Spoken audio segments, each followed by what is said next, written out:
আমরা কিন্তু বহুত কড়া কড়া কথা বলি, এরপর আমরা বিপদ নাই। কেন জানেন? আমরা ওলি আল্লাহরে ভালোবাসি।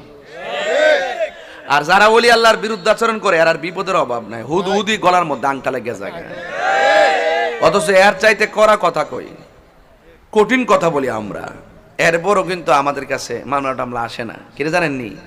কারণ আল্লাহ বলছেন, মানে আদালি ওলিয়ান ফাকাদ আযানতুহু বিল হারবে, যারা ওলি আল্লাহর বিরুদ্ধে কথা বলবে তাদের বিরুদ্ধে স্বয়ং আল্লাহ ডাইরেক্ট যুদ্ধের ঘোষণা করে। এর দ্বারা প্রমাণ হয় যারা ওলি আল্লাহকে ভালোবাসে তাদের উপরে আল্লাহ রহমতের ছায়া দান করে। তো যেখানে আল্লাহ পাকের রহমতের ছায়া, সেখানে দুনিয়ার কোনো ঝড় তুফান কি তাকে পাবে? পাবে না। এই জন্য আমাদের মধ্যে আলোচনা পর্যালোচনা, কি আলোচনা পর্যালোচনা, আমরা দুই পার্ট হয়ে গেছি। এক পার্ট মনে করি মামুনুল হকের বারাত, তার পবিত্রতা সাবেত করলি, প্রমাণ করলি ইসলাম পবিত্র হয়ে যাবে, ইসলাম বেঁচে যাবে। আর একদল মনে করি যদি মামুনুল হককে কুলুষিত করতে পারি তাহলে ইসলাম ধ্বংস হয়ে যাবে। এই দুই দর্শনই ভুল, উভয় দর্শনই ভুল। আর আমি বলবো যে না, ঠিক আছে হুজুর ভালো। কি আজীব, আপনি আমাকে ধাক্কা দিয়ে ফেলাই দিবেন আর আমি আপনাকে অ্যারেস্ট করলে বলবেন জুলুম করতেছি। আপনি আমাকে ধাক্কা দিয়ে ফলাইয়া দিবেন আর আমি আপনাকে অ্যারেস্ট করলে বলবেন জুলুম করতেছি। এটা কেমন কথা হলো? এটা যুদ্ধের ময়দান, এটা যুদ্ধের ময়দান। আপনি আমাকে মাসদার থেকে ফেলাইয়া দিবেন, আমি আপনাকে চুমা দেব, এটা হয়? আপনাকে আমি আদর করব, এটা হয়? হ্যাঁ, এটা কেমন কথা বলেন? এটা আপনাকে মনে রাখতে হবে। এত সহজ মনে করছেন রাজনীতি? এটা পান্থা ভাতের পানি মনে করছেন নাকি? আপনি আমাকে সরাবেন আর আমি বসে বসে আপনাকে তুলু করবো না? আর যদি কিছু করতে চাই তখন জুলুম করছে, অত্যাচার করছে, এটা হয়? এর জন্য ভাবতে হবে, আপনাকে বুঝতে হবে আপনি যাকে আক্রমণ করতে যাইতেছেন আপনার কতটুক পাওয়ার, কতটুক শক্তি, কোন পর্যন্ত অগ্রসর হবেন। যেই পাথর চাকাতে পারেন না, অপেক্ষা করেন, পারবেন, ট্রেনিং দিলে এটা পারবেন না তা নয়, কিন্তু এখন যদি তুলতে যান, এই মুহূর্তে তুলতে যান, মাজাও ভাঙবেন, হাতও ভাঙবেন, পাও ভাঙবেন। চুমা দেন, রাখি, ট্রেনিং দেন, অপেক্ষা করুন, সময় আসুক, এরপরে পাথর তুলেন।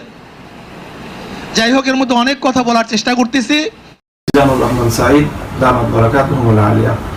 আমাদের আজকের বৈঠকের মূল বিষয় ছিল, আপনারা হয়তো সবাই বা অনেকেই দেখেছেন যে সাম্প্রতিক এই বাংলাদেশের কিশোরগঞ্জ জেলাধীন ভৈরব থানায় একটা ঘটনাকে কেন্দ্র করে কিছুটা আমাদের নিজেদের মধ্যে পারস্পরিক কিছু মতবিরোধ এবং কিছু বিভ্রান্তি সৃষ্টি হয়েছে। ঘটনার সূত্রপাত আপনারা অনেকেই জানেন যে আমাদের ভাই মাওলানা হাফিজুর রহমান সিদ্দিক, তিনি ভৈরব ওখানে একটি তিনি বসেছিলেন এবং সেখানে কিছু কথাবার্তা, কিছু কথোপকথন পরস্পরের মধ্যে হয়েছে। ঘটনাচক্রে সেই কথোপকথনগুলোর মধ্যে এমন কিছু বিষয় ছিল যে বিষয়গুলো কিছুটা উদ্বেগজনক আমাদের সকলের জন্য। সেই উদ্বেগ এবং উৎকণ্ঠা থেকে পরিত্রাণের জন্যই সেই বিষয়গুলো অবহিত হয়ে বাংলাদেশ খেলাফত মজলিসের সম্মানিত যুগ্ম মহাসচিব মাওলানা আতাউল্লাহ আমিন তিনি বিষয়গুলোকে মানুষের সামনে উপস্থিত করেছেন এবং জনসম্মুখে তিনি সেগুলোকে প্রকাশ করেছেন তার ফেসবুক আইডি থেকে একটি পোস্টের মাধ্যমে। তো এইটি প্রকাশিত হওয়ার পরেই ব্যাপক আলোড়ন এবং তর্ক বিতর্ক সৃষ্টি হয়। বিষয়গুলো যেন সুন্দরভাবে সুষ্ঠু সমাধানের জন্য আজকে আমাদের এই বসা। তো এই বসার মাধ্যমে আমরা পারস্পরিক আলাপ আলোচনা সবকিছুর মাধ্যমে যে বিষয়ে, যেই সিদ্ধান্তে এবং যেই উপসংহারে আমরা উপনীত হয়েছি, সেই উপসংহারটি হলো যে এখানে আমাদের ভাই মাওলানা হাফিজুর রহমান সিদ্দিকী অসতর্কতা বশত কিছু বক্তব্য বর্ণনা করার ক্ষেত্রে তিনি কিছুটা অসতর্কতা অবলম্বন করেছেন, সতর্কতার যথাযথ তিনি দায়িত্ব পালন করতে পারেননি। এই জাতীয় কিছু অসতর্কতা এবং অসাবধানতা বশত কিছু ভুলের কারণেই মূলত এই বিভ্রান্তিগুলো ছড়িয়েছে।